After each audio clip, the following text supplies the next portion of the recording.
This is a video about my audio setup, what I use to record and why I chose it. I'm making the video because people have asked me what I recommend, what I use, and are just generally curious about the whole recording process and what you need, so I thought I'd make a blanket video to sort of cover that.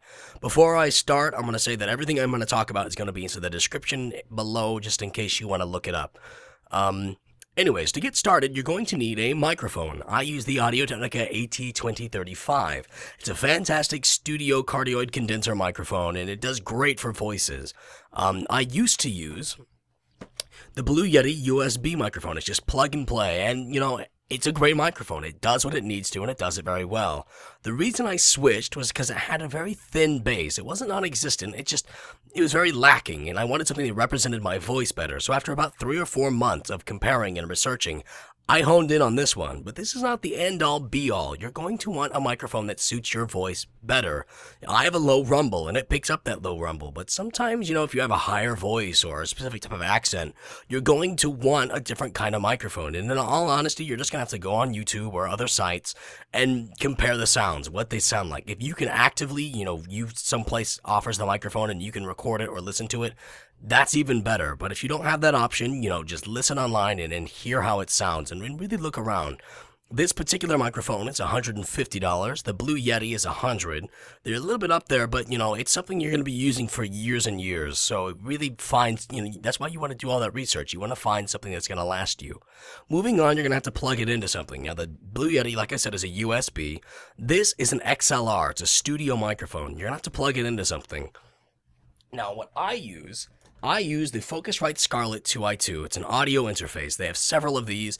This particular one is $150, but you can find more for cheaper and more for a lot more. I mean, holy crap, they can get pretty expensive.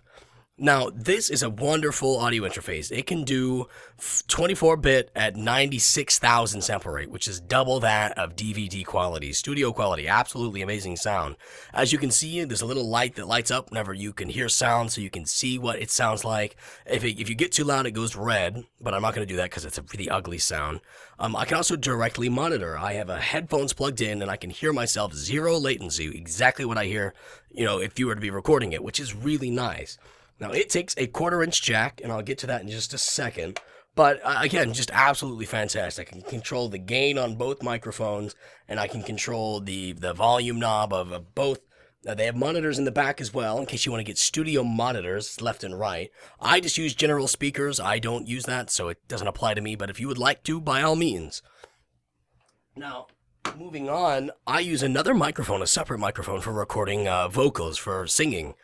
And it is the Audio-Technica Pro 41. It cost me about $50, and it's a great vocal microphone. Now, the difference between these, you'll notice almost immediately, is the sound. Hello there, my name is Stanton Nichols. Hello there, my name is Stanton Nichols. It's a different kind of sound, and it works really well for vocals. It's not great for speaking, but if you're going to be singing something like, I've got you under my skin, I've got you deep in the heart of me. It sounds a lot nicer than something right here where it's very stale and straight. But, whatever you want, you're going to have to look around, find something that works good for you. Look for the sound that you like.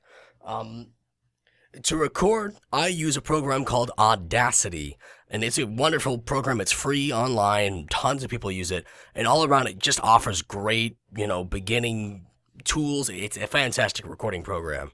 As for the headphones, you can use $20 to $30 headphones if you like, but I really don't recommend it. I recommend finding something that's going to work out for you. I use the Audio-Technica ATH M50s. If you haven't noticed yet, I really like Audio-Technica. They're roughly, I got mine for about $118.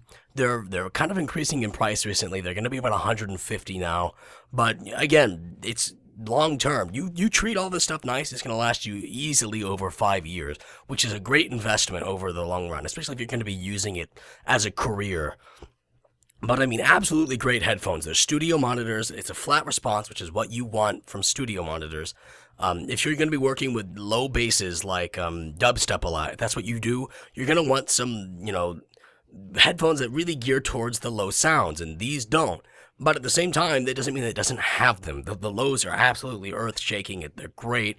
The mids are very strong. The highs are piercing. The treble and the lows, they're just really nice. It's all round and very good to hear.